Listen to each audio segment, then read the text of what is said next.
Day is a holiday that pays tribute to the contributions and achievements of the American worker.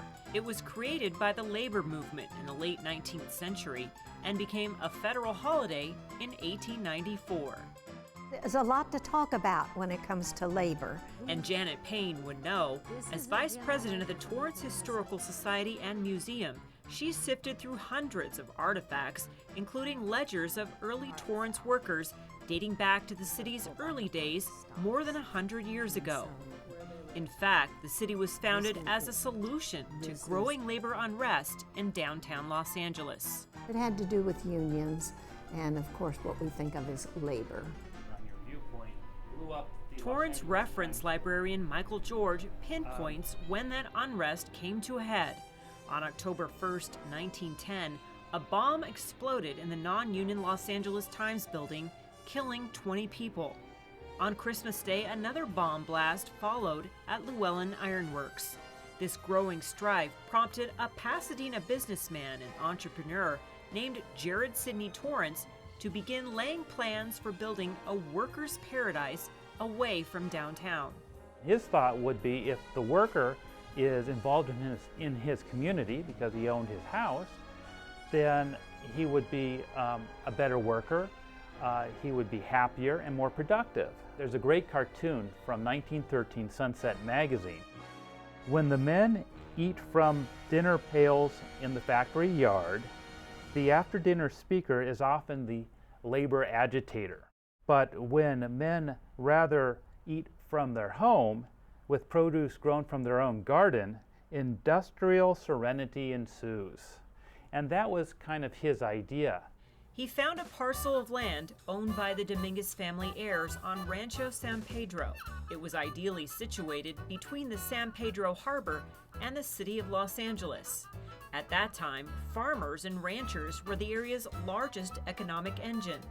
Torrance paid the Dominguez Land Company close to $1.5 million for 3,500 acres. To design his new city, he enlisted the help of noted landscape architect Frederick Law Olmsted Jr. His portfolio included the Jefferson Memorial and White House grounds. His father, Olmsted Sr., had been instrumental in the City Beautiful movement. It was a late 19th century philosophy of architecture and urban planning popular in North America. Its advocates believed beautification and monumental grandeur would promote harmonious social order and increased quality of life in urban areas. Olmsted Jr.'s design would locate the city's early smokestack businesses on the north and east sides. It placed the residential area to the south and west. He originally hired Olmsted Jr. to construct a model industrial city. And his thought was to have not a company town where the manufacturers own the workers' housing, but to have an area where a worker can afford to keep his own house, have within walking distance of his plant. He also, of course, wanted to make money on this because he was a businessman, and by selling the workers' cottage to the workers, that might create profit. An example still standing is this 800 square foot cottage in Old Torrance. Records show it was home to a Torrance foundry worker in 1920. Jared Sidney Torrance's ties to railroad magnate Henry Huntington would prove another labor boon. It helped lure heavy industry players such as Union Tool and the Llewellyn Iron Works to the newly formed city. He knew and he promised the two big steel companies, this big steel company and the tool company, that he could bring the track right up to their back door, their loading dock. And he knew that he could get the stuff down to the port to go by ship. He already had those connections. The world's largest electric rail system, the Pacific Electric Railway, would transport workers into the city on the red car. Torrance would also become home to the system's maintenance facility. By 1914, the young city was taking shape, but World War I, a global pandemic, and a recession would prove snags to Torrance's well-laid plans. No one could afford to buy the cottages. But despite early challenges, Jared Sidney Torrance lived to see his city begin to flourish. Just 2 months shy of an election vote to incorporate the city of Torrance, Jared Sidney Torrance passed away. That same year, oil was discovered and the city turned into a boom town overnight. The presence of oil drilling supplier Union Tool would aid in its development.